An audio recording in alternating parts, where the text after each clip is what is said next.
içerisinde Invited müşterek sergisiyle yapmış olduğumuz, gene Ebru'nun küratörlüğünde sağ olsun, çok güzel bir sergi oldu. Bilmiyorum, aranızda Gülhan Hanım galiba siz gördünüz.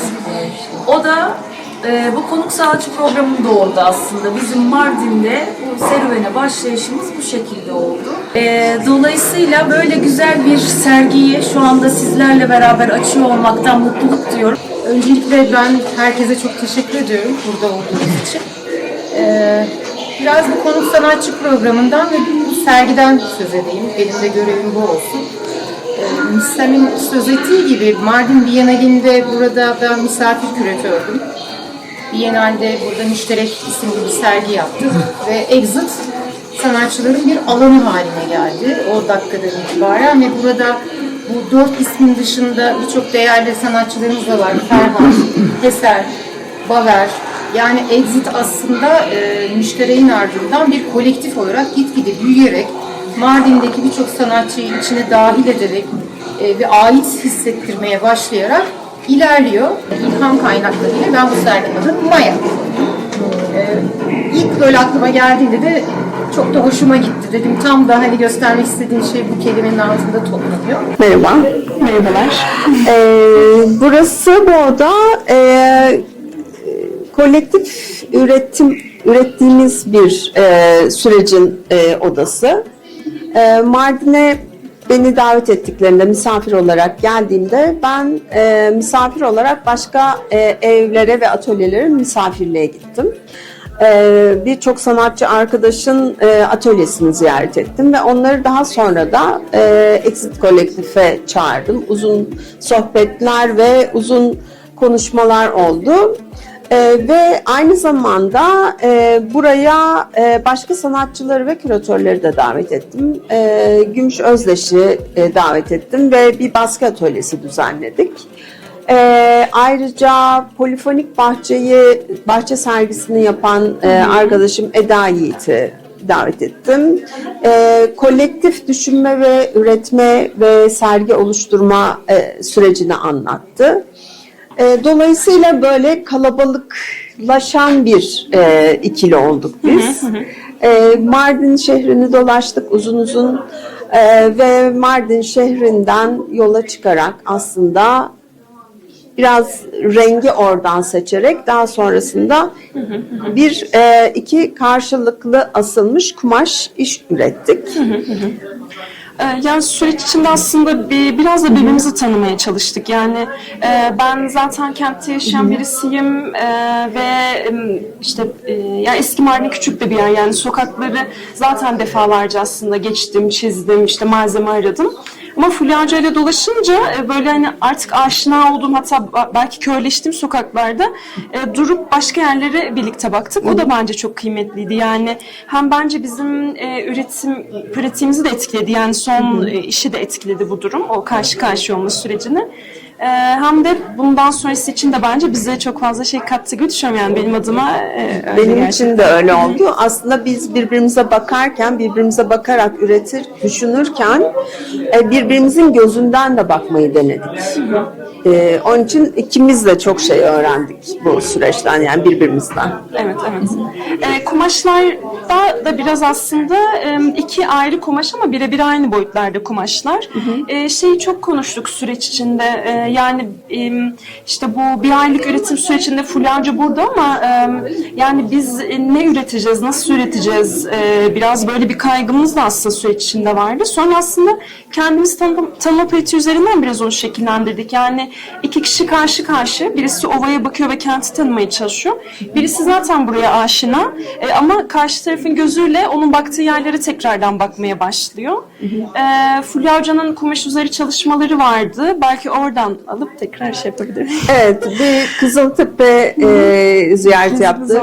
Kızıltepe'den bir kumaş aldık aslında. Mardin renklerinden esinlenerek o kumaşın rengini de seçtik. Gün doğumu, gün batımı renkleri konuşuyorduk sıra. Sidar mimarlık disiplininden gelen bir sanatçı. Ben doğayla, ekolojiyle ilgili işler yapıyordum. Karşılıklı konuşmalarımızı karşılıklı aslında asarak görsellere dönüştürmüş olduk. Evet. Kent ve doğa silüetleri, biçimleri karşı karşıya. Biraz da bizim gibi Evet. aslında. Biraz da bizim Evet. gibi, bizim sohbetimiz gibi. Evet, Boş Sanat ve Exit Kolektif'in geliştirdiği bu projede davet edildiğimde hiç düşünmeden kabul ettim.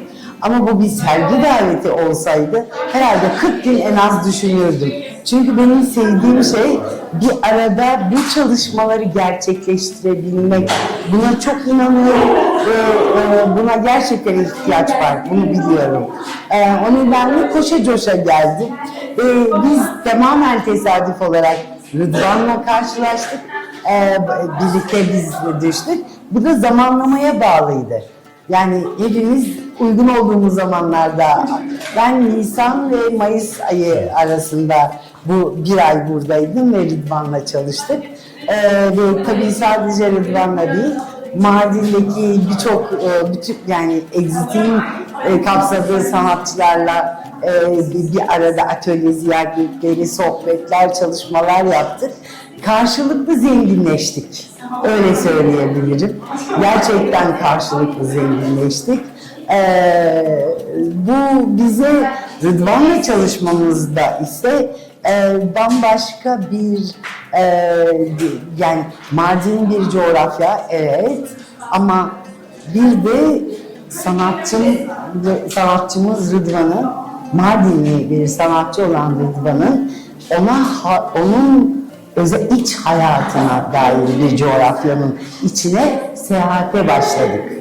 Ve onun meseleleri üzerinden yürüyerek sonuçta bu gördüğünüz ve onun ta çocukluk yıllarında, okul yıllarında, ortaokul yıllarından beri yaşadığı eğitim sistemine dair muhtelif o dönemlerde çokça olan belli ne deneyebilir, taciz, travma yaratacak. İşte dayak atmak, şunu yapmak falan gibi şeyler bahsettiğimiz travma o. Onun üstü birdenbire o çıktı karşımıza. Ondan sonra da bunun üstünde yürüdük ve oradan biz nihayetinde şurada gördüğünüz süreci yaşadık. Yani Rıdvan'la birlikte ve Rıdvan üretme sürecine başladı. Görsel dilin oluşması fikirle birlikte ve o çok inanılmaz heyecan verici bir süreçti. Çünkü konuştuğumuz birçok konunun içinden tek tek her türlü malzemeyi çıkardı. Çıkan her malzeme görsel dili oluşturdu. Damıtarak bir yapıta dönüştürme işini. Ve şu an biz onun önünde duruyoruz.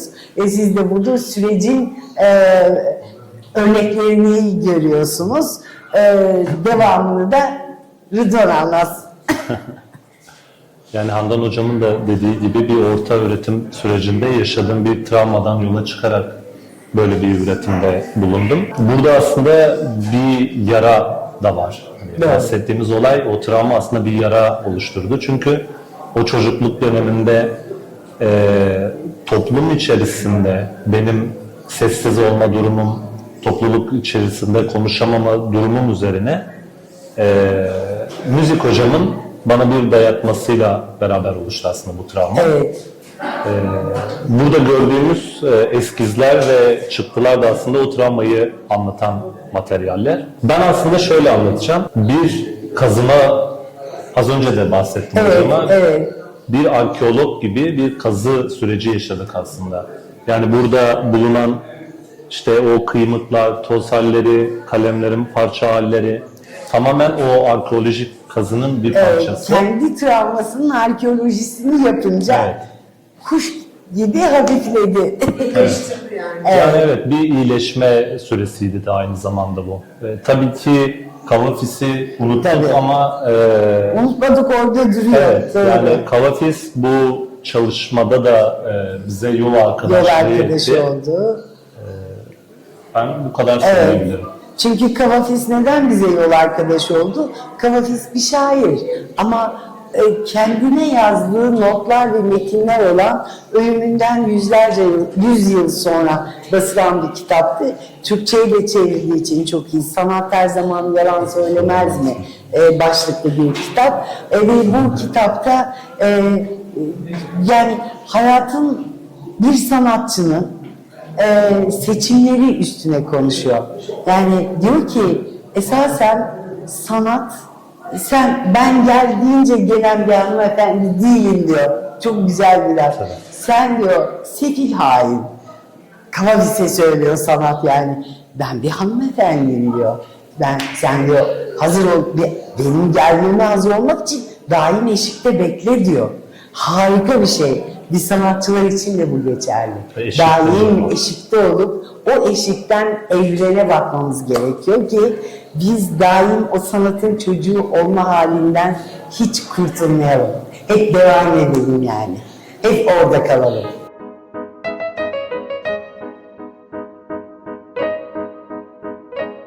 Burada çalışmaya katılmam için davet aldığımda Ceren'le çalışmaya başladık.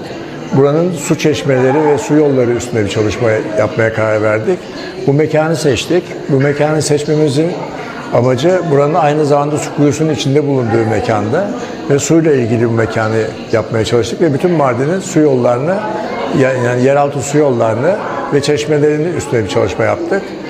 Ve burada gerçekle görüntü arasındaki ilişkileri kurup aynı zamanda burayı bir şantiye gibi kullanıp çalışmanın hiçbir zaman bitmeyeceğini, sürekli çalışmak gerektiğini ve bilgilere ulaşmak gerektiği üstüne bir çalışma yaptık. Dolayısıyla geçmişteki bu yapılarla gelecekteki durumumuzu tartışmaya açalım istedik. Çünkü su hepimiz için çok önemli.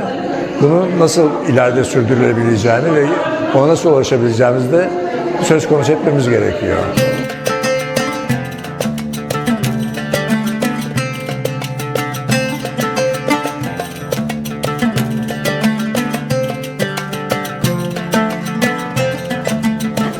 Biz Serhat Kiraz'la beraber çalıştık. Bu bir su öyküsüdür adlı çalışmayla aslında Maya adlı sergide yer alıyoruz. Bu iş aslında Mardin'in suyla ilişkisini anlatıyor. Hem su kanallarını hem de çeşmelerinin yer aldığı bir mekan enstalasyonu. Bu mekanda yapmamızın nedeni de aslında bu yapının altında bir su kuyusunun olmasından dolayı bu mekana yerleştirdik. Bu çalışmanın amacı aslında Mardin'deki o görünmeyen suları bir nevi göstermeye amaçladık.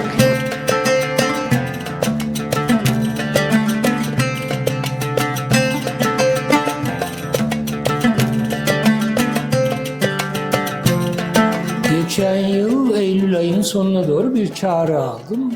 Mardin'de seçilen 4 sanatçı arasından birisi olarak katılmam istendi.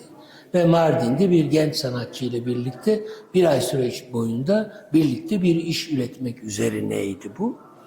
Ben de bunu çok olumlu karşıladım. Çünkü Mardin'in büyülü kentlerden biri diye nitelendirdiğimiz bir şehirdir.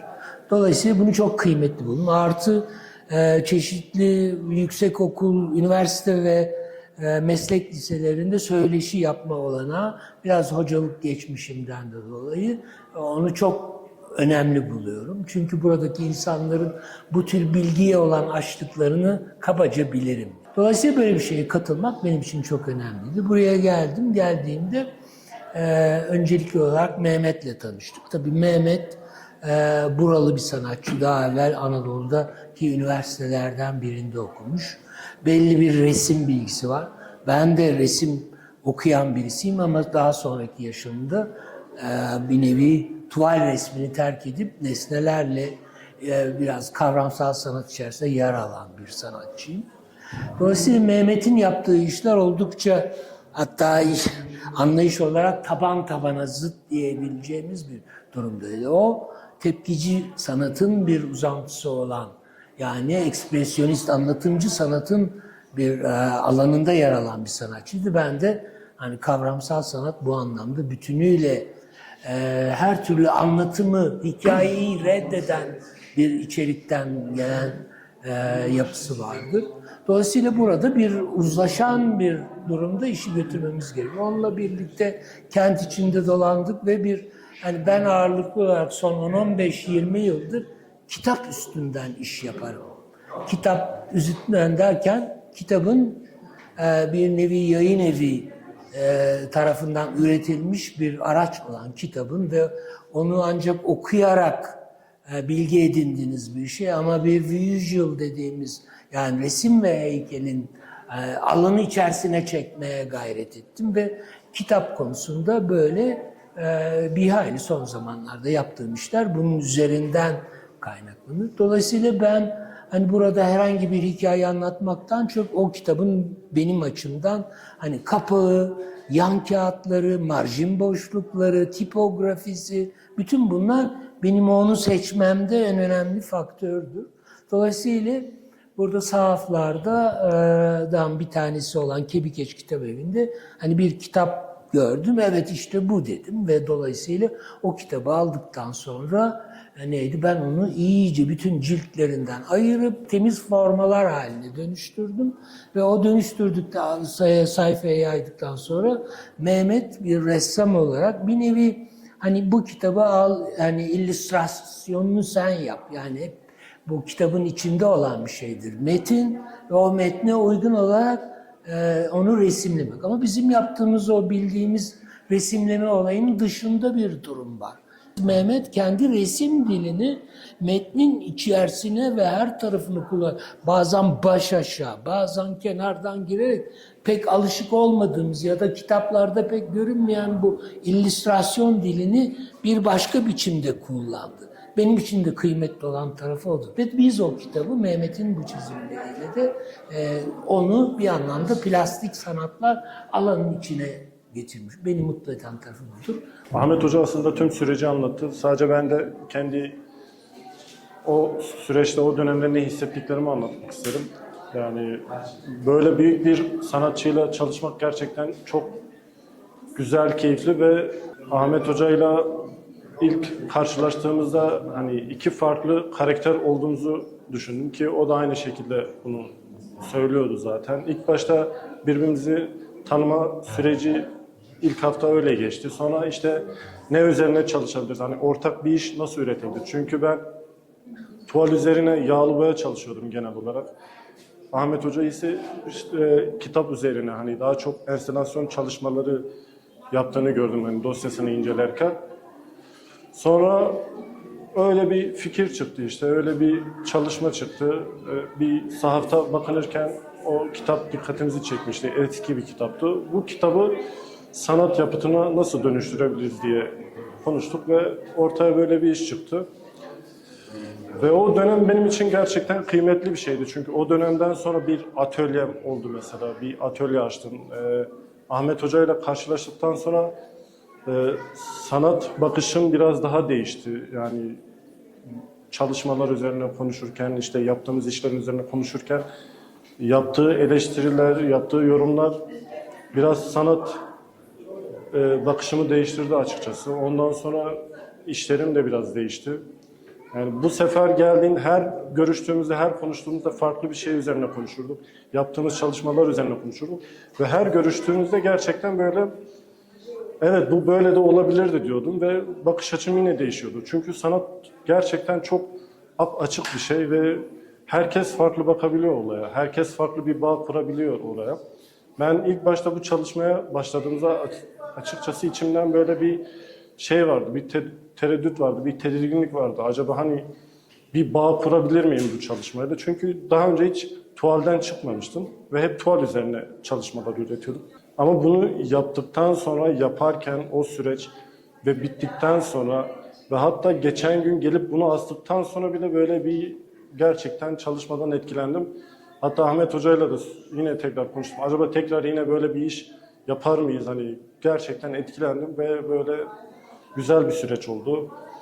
Tekrardan böyle hani dediğim gibi Ahmet Hoca'yla karşılaşmak yani müthiş bir şeydi bence. Keza diğer sanatçılar da öyle, işte Handan Hoca olsun, Serhat Hoca olsun, Fulya Hoca olsun, hepsiyle görüşüp tanışmak, fikir alışverişi yapmak çok kıymetli bir şeydi.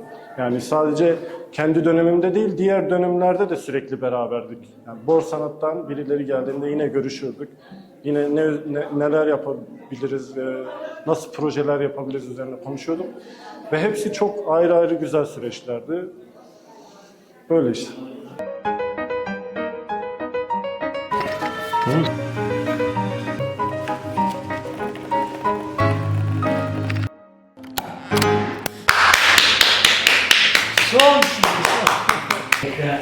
Tebrikler.